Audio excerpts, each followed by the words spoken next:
Let's turn to Romans 14, feast and fast and food. Oh my!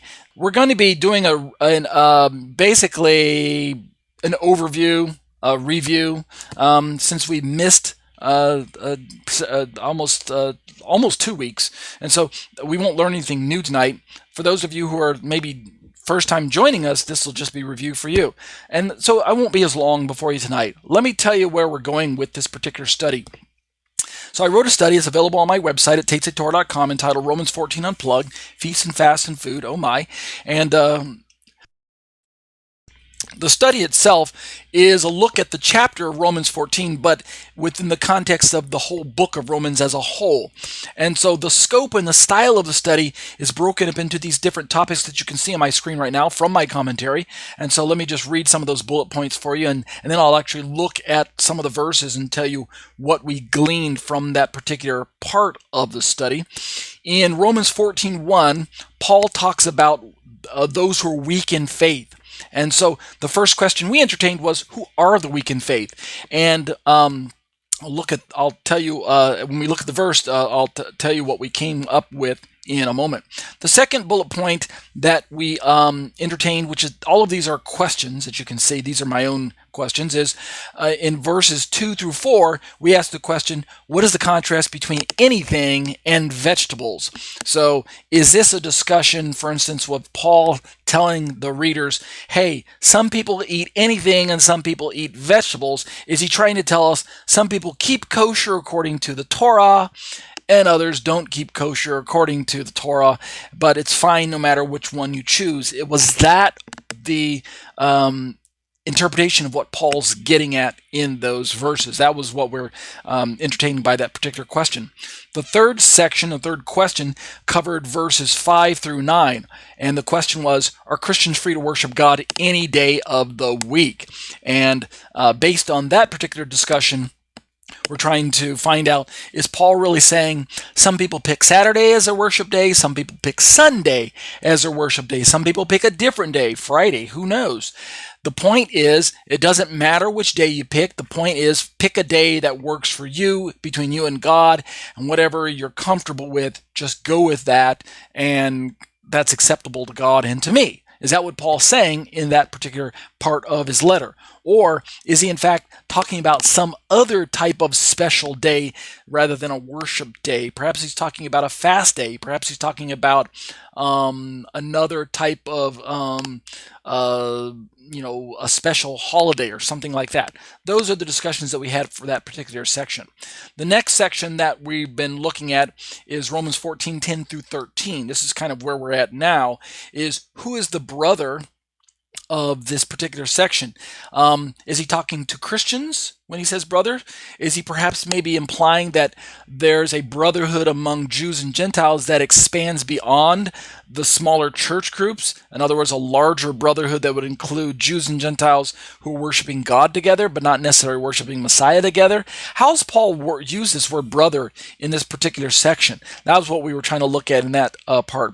I'll go ahead and tell you, I'll read the questions from the other sections, even though we're not really there yet. Eventually, we're going to go on to look at Romans 14, verse 14 through 18, the question being, what exactly does nothing is unclean in itself imply? This will be discussion about kashrut again, so it's going to be related to the previous section that we looked at right there.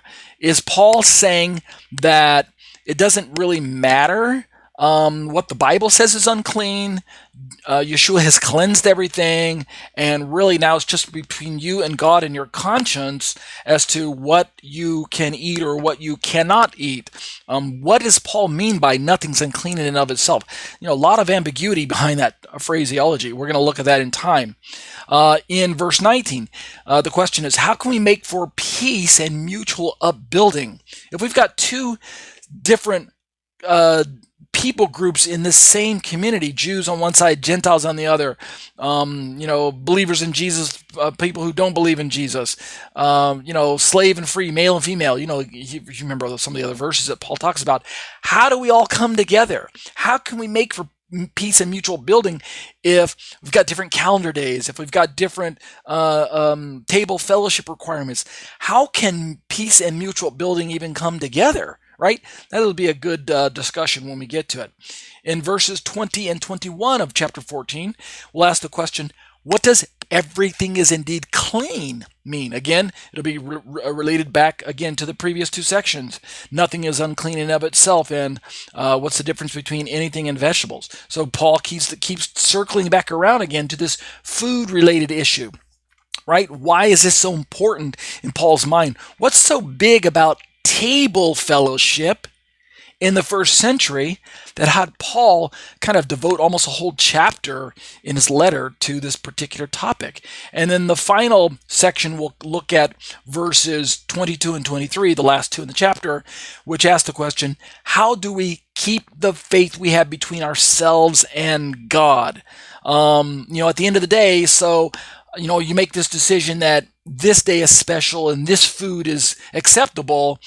Should you share your opinions with your other community members, or should you keep it to yourself?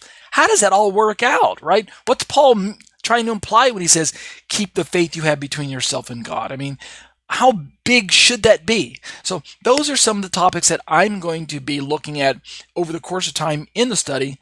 But for now, real quick, let me just look at some of the topics. What did I say in verse 1? Who are the weak in faith?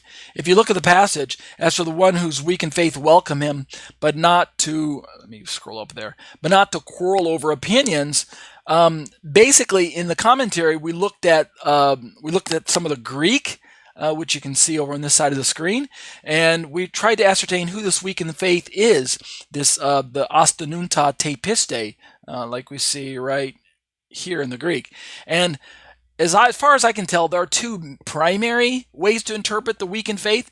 One of the more popular ways that you're going to find in most Christian circles, Christian commentaries, sermons, seminary materials, Bible study groups, etc., etc. The more popular, the more prevalent way of interpreting weak in faith is that he's referring to Jewish Christians. They've placed their faith in Jesus in the first century. However, they're still demonstrating a preference and even a necessity of walking in the Torah of Moses. And thus, the fact that they believe in Jesus but have not given up their Torah observance places them into a category that Paul calls weak. Their faith in Messiah is strong, but their ability to demonstrate a freedom from the law and a freedom from all of those Mosaic restrictions plays itself out in the fact that they are weak. They're weak in the fact that they can't let go of those Mosaic legislature yet. So that places them in a category of weak. It's not necessarily a pejorative position, but it is a position that they should eventually outgrow. It's like they're potty training, right? They still can't give up those diapers just yet, right? They still need them at night, or the good nights or whatever.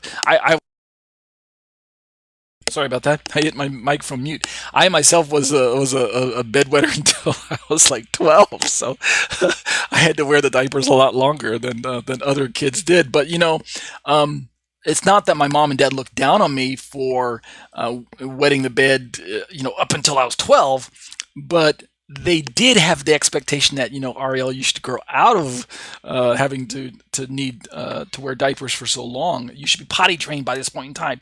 They didn't love me any less because I wet the bed for so long. But the point I'm trying to bring up is it's almost like these people who are weak in faith are kind of still, they're the bedwetters. We love them. They're still our children. They're precious to us. But we just realize that they've got some weaknesses that we need to help them work through and to overcome, and eventually they'll come to the place where we are, where they're strong in their faith. They don't have to wear diapers or good nights to bed or something like that. You guys understand my little analogy that I'm using there. And so Jewish people still holding on to Torah keeping, or Gentiles for that matter, they're weak in faith. That's the predominant position. But As I've talked about in my commentary, I think that's probably the not the better way to historically describe this term weak in faith. There are other possibilities, and there are other probabilities, in my opinion, in my research. And one of the stronger probabilities is that the weak in faith are those who have not yet made a profession that Jesus is the Messiah. They have a messianic expectation, and they're open to discussion on the topic, and they are certainly welcome to have Gentiles who believe in Jesus in their synagogue circles. So they're not hostile to the Gospels, what I'm trying to describe as Jews. But so they're still part of the larger covenant community. But the weakness is not attached to their Torah observance. The weakness, the weak in faith, that label is attached to their decision about who Jesus is at the moment. And because they're in decision mode and because they're open to the idea, then it only takes witnessing to them, Gentile to Jewish witnessing, to bring them over into the position where their faith in Messiah is strong. That Jesus is, in fact, the Messiah that they've been hoping for, waiting for, and have indeed been expecting. And so I think there's a lot of strong possibility based on other factors in the text that that's what's going on. The second section, what is the contrast between anything and vegetables, covers verses 2 through 4. Paul talks about a person believing that he can eat anything while the weak person eats only vegetables. Again, the weak person, if he's a Jew, which both explanations agree that it's probably the Jewish part of the communities that are the weak. We just assign different designations as to, or different definitions of what the word weak implies. But I think nearly every Christian commentary agrees that the weak are the Jewish components of the group. And according to verses 2 through 4, the Jewish people were still eating, these Jewish believers or Jewish unbelievers, depending on which way you're spinning the term weak in faith, they're still eating only vegetables because of the questionable factors when it comes to diet in the diaspora in ancient Rome. Can you keep a kosher diet, especially if many of the Jews got kicked out of Rome because of the edict by Claudius, Emperor Claudius? That would have disrupted the kosher food supply, right? If all of your kosher butchers got kicked out of Rome, well, then suddenly it's going to be difficult to keep kosher. Well, what are you going to do? You default into eating vegetables because those are kosher. So it's just a restriction on meat as a Jew. But if Paul's telling them that the Gentiles, as Christians, they can eat anything they want. In other words, they don't have to keep kosher. It's only the Jews who are preferring to keep kosher. How does that factor in with the fact that Paul himself was a lifelong Torah-keeping Jew? Does that mean that Paul was one of the weak in faith? Right? Because Paul also kept the Torah calendar as well. So this is where we got a lot of mileage out of this discussion and playing the words weak in faith into this phrase, the persons who are weak eat only vegetables and things like that. Anything versus vegetables. Is Paul saying that it's okay to eat anything and that the kashrut diet mentioned in Leviticus 11 and Deuteronomy 14 is uprooted in Christ? It's been overturned. Can you really eat anything? Any ham, any shrimp, any lobster, any pork, whatever? Or is he saying that no, it's actually anything within the scope of Torah keeping, in other words, anything that was already biblically permissible versus a vegetarian diet based on the questions there. I think there's a strong case that could be made that it's the latter case that Paul's talking about anything, but still within the Torah guidelines versus keeping a vegetarian diet. I think that Paul expected his communities to understand that he was a kosher keeping Jewish man, Jewish believer, and they wouldn't have any problem emulating the lifestyle that he himself kept.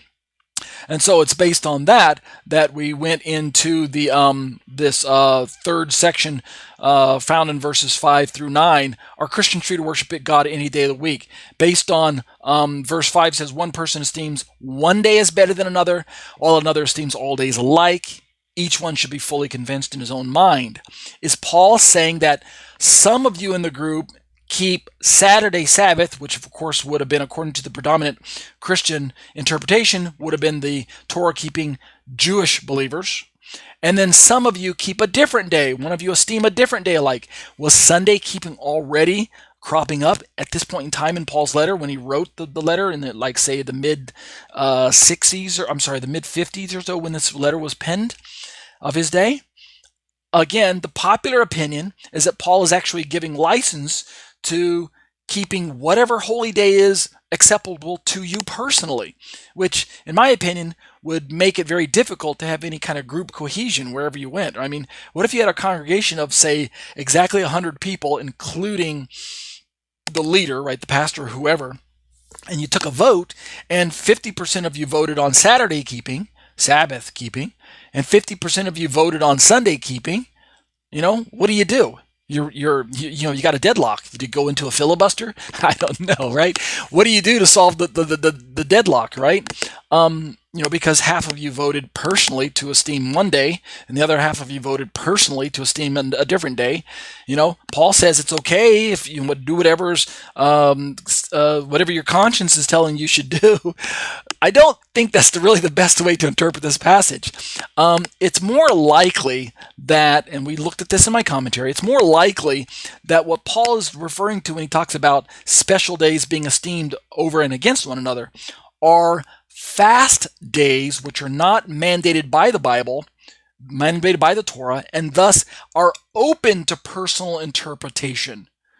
Holy days are open to being fully convinced according to whatever is going to suit your personal needs. And because it's a personal fast day and not a corporate fast day, then it can be something that would not disrupt community cohesion.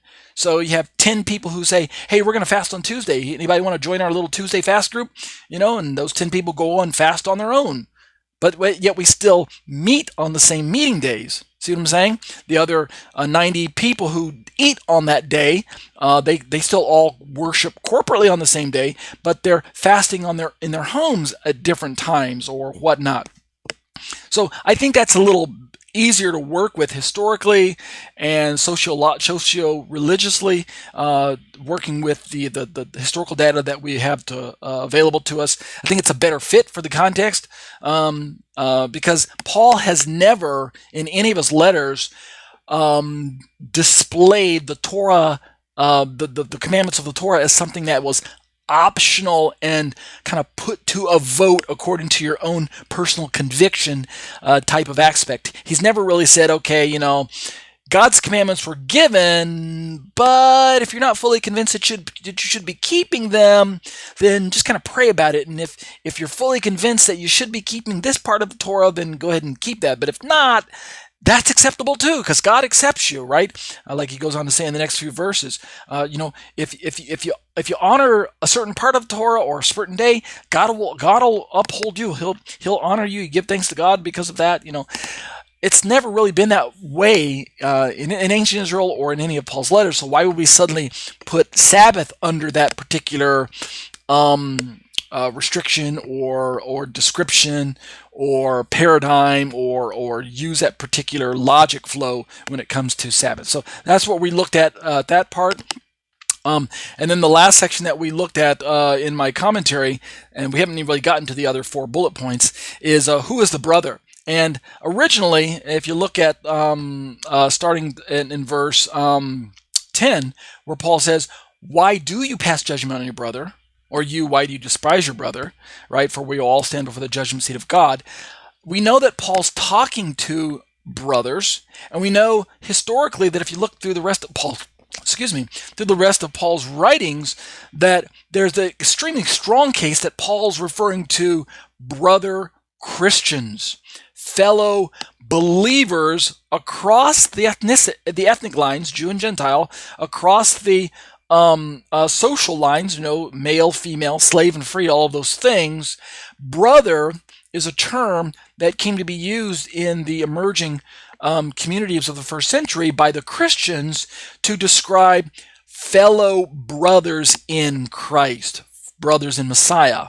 And so earlier on in my study, I was trying to get you to understand the bigger picture of brotherhood, but I realized that it was probably causing a lot more confusion than needed to be. So I shrunk that scope down to the smaller circle of immediate context. Brother here just like the Christian commentaries say, I firmly believe that he's referring to Christians when he says brother here.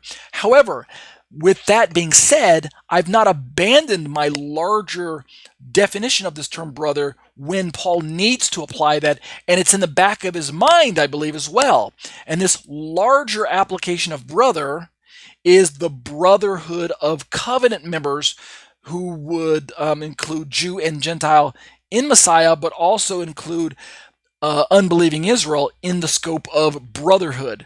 And the reason I can say that is because Paul does use brother in other parts of Romans as well as his other letters. And he means brother Jews or he means brother Israelites, which equates to brother covenant members. And the fact that Paul would readily agree, we know this to be true because in Romans 11 he says this, that Paul would readily agree that Israel is still part of God's plan. National unbelieving, stumbling Israel are still brothers to the scope of God's plans of salvation history. And therefore, if unbelieving, stumbling Israel are still part of Paul's brothers, and they're still sons of Abraham, even if it's only at the natural level, and they're still within God's scope of salvation history, then it's only a short step from conceding that to Gentiles in Messiah who've been grafted into Israel as a family and grafted into Abraham's family as well, that Jews and Gentiles should be seen as brothers. In other words, it causes, and this is kind of looking forward to this whole idea of making for peace and mutual upbuilding and things like that. This idea that if Paul wanted the Gentile Christians to understand that they have broken covenant brotherhood from national unbelieving stumbling Israel, well then how could he expect them to have any sort of what am I looking for? Any sort of compassion to continue to reach out to them to try and bring them to a place of salvation and acceptance of Messiah.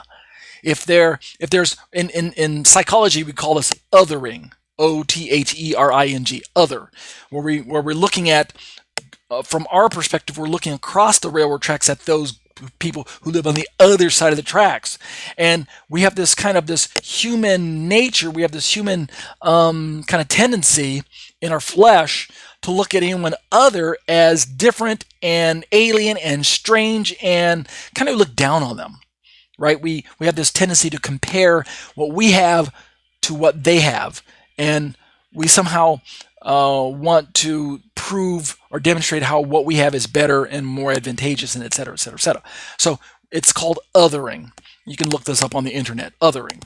It's I learned this when I was studying psychology in college. So if Paul wants the Gentile Christians, which would include Jewish Christians as well, if he wants them to practice othering over and against national unbelieving stumbling Israel, the end result would be that the church, so to say, would be separate and distinct and would see themselves as different and not in need of any assistance or any interaction with national unbelieving stumbling Israel.